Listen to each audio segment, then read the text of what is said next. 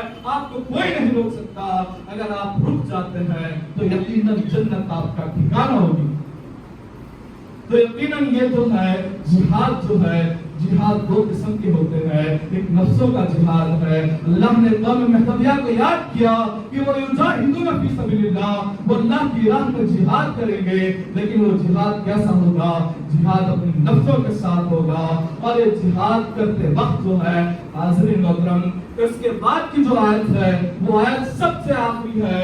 اور حاضرین محترم، آپ کو بتلا دوں جو آخری چیز ہوتی ہے وہ بہت بہترین ہوتی ہے، کیونکہ آخری نبی جو ہے وہ رسول ہے، آخری ولی جو ہے وہ مہدی ہے، آخری کتاب جو ہے وہ قرآن ہے، اور آخری قوم جو ہے وہ قوم مہدویہ ہے. اور قوم مہدویہ میں آخری جتنی صفتیں ہیں ان تمام صفتوں میں یہ صفت آخری ہے، اور وہ کون سی صفت ہے؟ وَلَا يَخَافُونَ لَوْمَةَ لَائِمٍ، اور وہ لوگ جو ہیں کسی ملامت کرنے والے کی ملامت سے نہیں ڈریں گے۔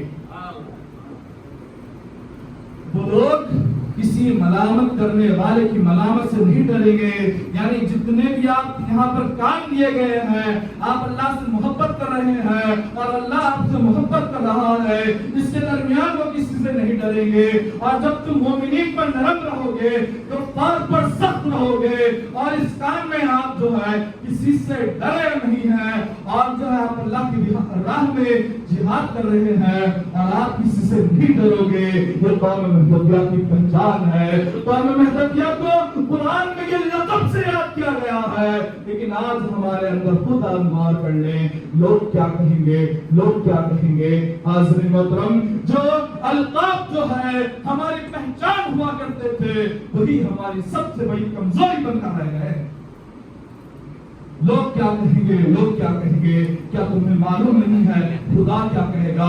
کیا تمہیں معلوم نہیں ہے رسول کیا کہیں گے؟ حاضرین محترم، اس لمحے کو یاد کریں، اس لمحے کو یاد کریں جب اللہ تعالیٰ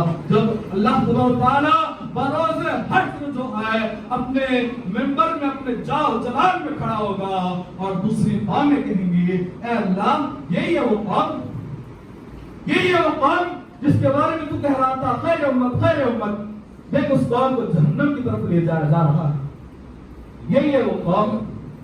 حاضرین، اس لمحے کو یاد کریں، اس لمحے کو یاد کریں، اس لمحے کو یاد کر کے اپنے آپ میں اپنے ہاتھ پاؤں کو روک لیں۔ حاضرین محترم، اللہ تبارک تعالیٰ سے یہی دعا ہے کہ اللہ تبارک تعالیٰ یہ آخری صفت جو ہے وَلَا يَخَافُونَ لَوْمَةَ لَائِمٍ، اور وہ کسی ملامت کرنے والے کی ملامت سے نہیں ڈریں گے، اس پر عمل کرنے کی توفیق عطا فرمائیں۔ لوگ کیا کہیں گے کوئی فرق نہیں پڑتا، اللہ کیا کہے گا، رسول کیا کہیں گے، مہدی کیا کہیں گے، اس چیز پر عمل کرنے کی توفیق عطا فرمائیں۔ وآخر دعوانا الحمدللہ رب العالمین۔